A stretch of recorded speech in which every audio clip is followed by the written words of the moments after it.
नमस्कार। Foundation of sociological thought, ये BA part third का फर्स्ट पेपर है। इसमें हम आज पढ़ रहे हैं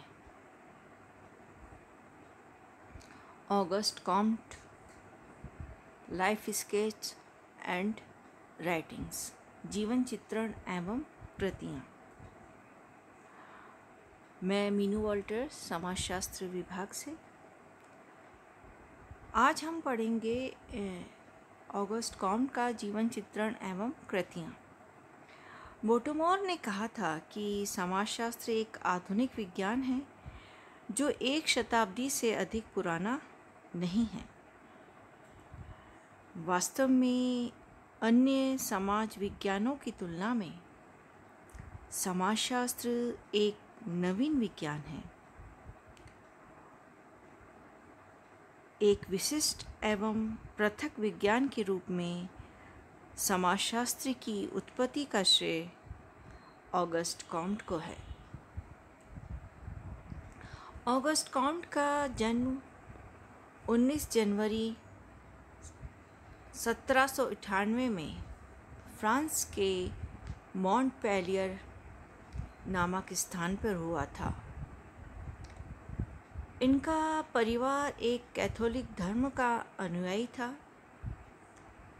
पिता कर विभाग में एक उच्च अधिकारी थे। बचपन से ही कॉम्ट के व्यक्तित्व में दो विलक्षणताएं थीं जो स्पष्ट रूप से दिखाई देने लगी थी। एक तो उनकी प्रखर बौद्धिक क्षमता और दूसरे समस्त स्थापित सत्ता का विरोध करने की मनोवृत्ति। उनके माता पिता कट्टर राजभक्त थे। कॉम्ट एक लोकतंत्रवादी थे, किंतु वे कैथोलिक धर्म के कटु आलोचक थे। प्रारंभिक शिक्षा मॉन्टपेलियर में हुई। उसके पश्चात उन्होंने पेरिस के एक पॉलिटेक्निक स्कूल में अपना एडमिशन लिया।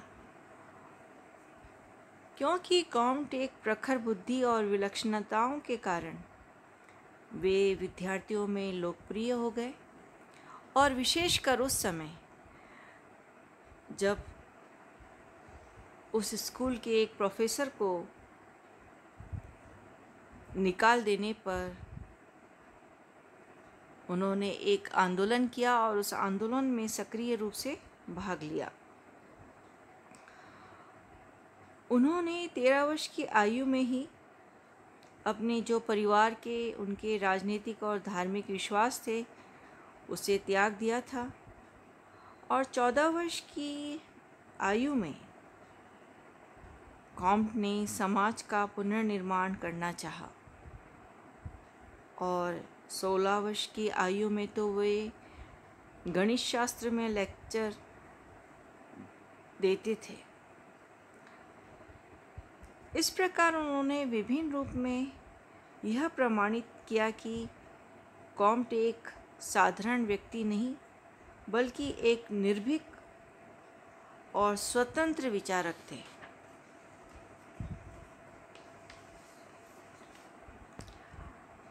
आपने स्कूल के जीवन में ही कॉम्ट बेंजामिन फ्रैंकलिन द्वारा अत्यंत प्रभावित थे। कॉम्ट उनको एक आदर्श पुरुष मानते थे और उनका अनुकरण करना चाहते थे। उन्होंने अपने स्कूल के मित्र को एक बार लिखा था कि मैं आधुनिक सुकरात का अनुकरण करना चाहता हूँ, उनके बौद्धिक गुणों का नहीं बल्कि जीवन के तरीके का। तुम जानते ही हो कि जब वे केवल 25 वर्ष के ही थे तभी उन्होंने अपने को पूर्णतया बुद्धिमान व्यक्ति सोच लिया था। मैंने भी उसी विचार को ग्रहण करने का साहस किया है, यद्यपि अभी मेरी आयु 20 वर्ष की भी नहीं है। केवल 20 वर्ष की आयु में कॉम्ट उस समय के सर्वप्रमुख दार्शनिक सेंट साइमन के संपर्क में आए। इन दोनों का घनिष्ठ संबंध 1818 से लेकर 1824 तक बना रहा। सेंट साइमन के विचारों का कॉम्ट पर गहरा प्रभाव पड़ा और कुछ विचारों को, जो कि कॉम्ट की महान कृतियों में हमें संशोधित और परिवर्तित रूप में देखने को मिलता है, सेंट साइमन के मस्तिष्क की ही वो उपज थी। परंतु कहा जाता है कि कॉम्ट सेंट साइमन के अनुयायी तो थे, पर यह सोचना शायद उचित ना होगा। फिर भी विस्काउंट मार्ले के विचार अनुसार सेंट साइमन की दो स्पष्ट देन है। प्रथम तो यह है कि विज्ञानों का एक वर्गीकरण अति आवश्यक है, और दूसरा यह था कि दर्शन का वास्तविक ध्येय सामाजिक होना चाहिए और सामाजिक विचारकों को उचित उद्देश्य नैतिक, धार्मिक और राजनीतिक व्यवस्थाओं का पुनर्संगठन करना चाहिए। परंतु उसका तात्पर्य यह नहीं था कि कॉम्ट की समस्त विचारधारा सेंट साइमन द्वारा प्रभावित थी, और ना ही यह था कि कॉम्ट की महान बौद्धिक सफलताएं सेंट साइमन के कारण ही संभव हुई। इसका कारण भी स्पष्ट था कि वह यह था कि सेंट साइमन की विचारधारा में क्रमबद्धता का अभाव था, जबकि कॉम्ट अपनी विचारधारा में यथार्थता तथा तार्किकता पर अत्यधिक बल देते थे।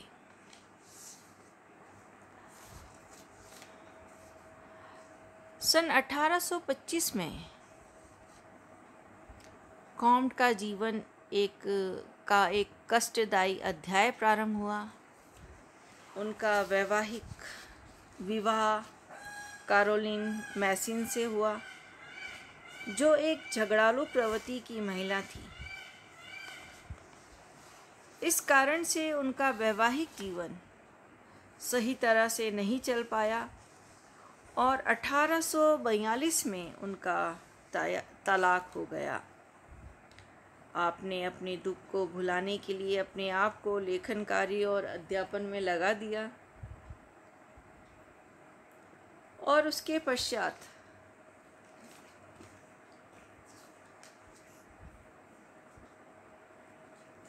कॉम्ट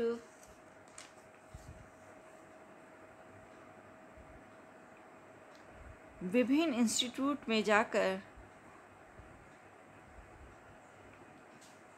परीक्षक बने। कभी उन्होंने व्याख्यान दिए और साथ ही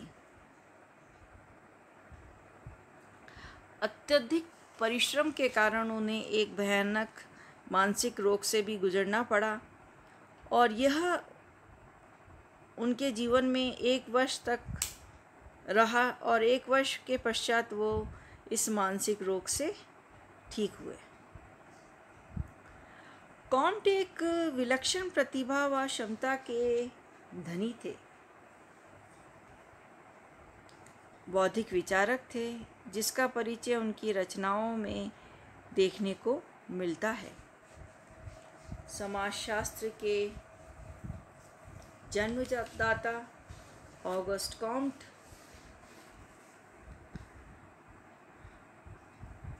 की मृत्यु 5 सितंबर 1857 में हुई थी, किंतु वे समाजशास्त्र के संस्थापक के रूप में सदैव अमर रहेंगे, क्योंकि वे ही एक ऐसे प्रथम व्यक्ति थे जिन्होंने अपने कठिन परिश्रम से इस विज्ञान की नींव रखी। उनके अथक परिश्रम और विचारों की तो मृत्यु ना हुई है ना होगी। समाजशास्त्र आज जो कुछ भी है वह शायद इसी कारण से है कि कॉम्ट अपने जीवन तथा परिश्रम से इस विज्ञान की नींव को सींचकर उसे इतना दृढ़ बना गए हैं कि वह फिर ना तो हिली है और ना टूटी है और ना ही उसे कोई धसा सका है। ये था कॉम्ट का जीवन चित्रण। उसके साथ ही हम देखते हैं कि कॉम्ट ने अपनी जो पुस्तकें लिखी हैं उसमें फर्स्ट है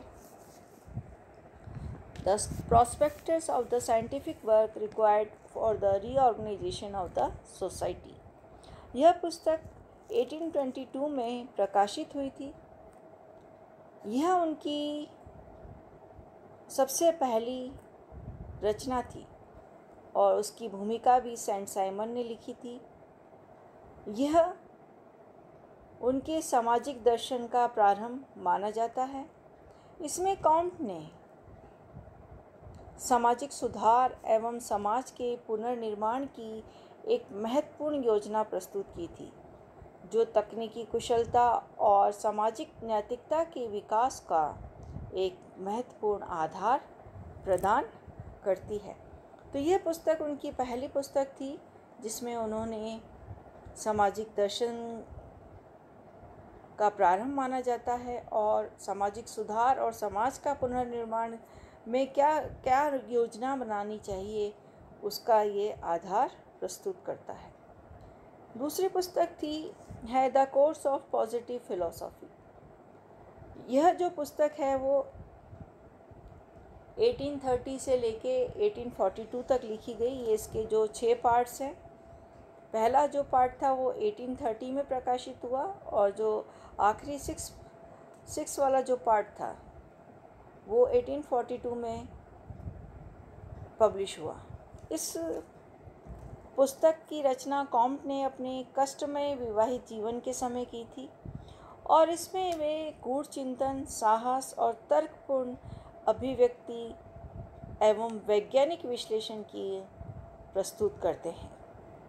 इसी पुस्तक में कॉम्ट ने प्रत्यक्षवाद की विस्तृत रूप से चर्चा की थी। इस पुस्तक में कॉम्ट ने समाजशास्त्र के सैद्धांतिक आधार का उल्लेख किया था।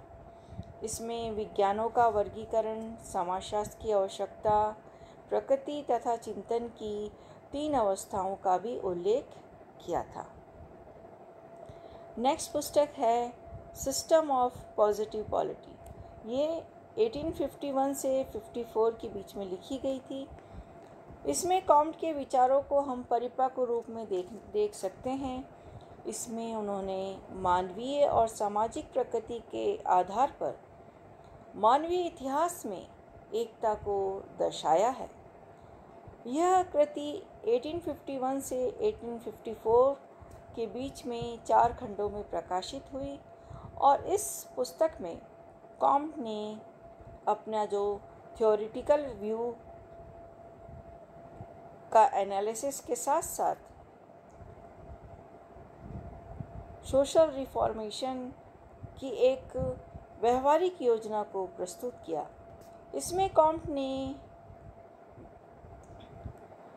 स्त्रियों को का प्रशस्ति गान किया, साथ ही उनके देवी और नैतिक गुणों के ओजस्वी वर्णन किए। इस पुस्तक को उन्होंने सामाजिक पुनर्निर्माण के लिए मानवता के धर्म को ग्रहण करने का सुझाव दिया। जे.एस. मिल लिखते हैं कि इस पुस्तक में कॉम्ट ने अपने विचारों को निर्दयतापूर्वक हत्या की है। नेक्स्ट जो पुस्तक है वो है कैटेकिज्म ऑफ पॉजिटिविज्म। ये 1852 में लिखी गई थी। इस पुस्तक में कॉम्ट ने एक और निरंकुश जनतंत्र का समर्थन किया, वहीं दूसरी ओर प्रेस एवं सार्वजनिक सभाओं की स्वतंत्रता की भी मांग की थी। तो इस तरह से हम देखते हैं कि ऑगस्ट कॉम्ट का जीवन चित्रण क्या था और उनकी कृतियाँ कौन कौन सी थी।